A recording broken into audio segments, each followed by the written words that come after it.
السلام علیکم ورحمۃ اللہ وبرکاتہ۔ سورۃ البقرہ آیت نمبر 86۔ یہی وہ لوگ ہیں جنہوں نے آخرت کے بدلے میں دنیا کی زندگی خرید لی ہے، پس نہ ان پر سے عذاب ہلکا کیا جائے گا اور نہ ہی ان کو مدد دی جائے گی۔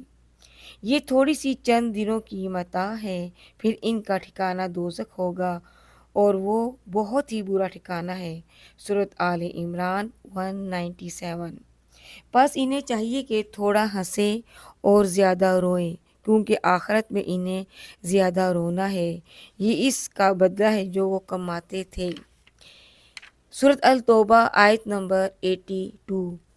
بے شک جو لوگ ہم سے ملنے کی امید نہیں رکھتے اور دنیاوی زندگی سے خوش ہیں اور اسی سے مطمئن ہو گئے ہیں اور جو ہماری نشانیوں سے غافل ہیں، انہی لوگوں کا ٹھکانہ جہنم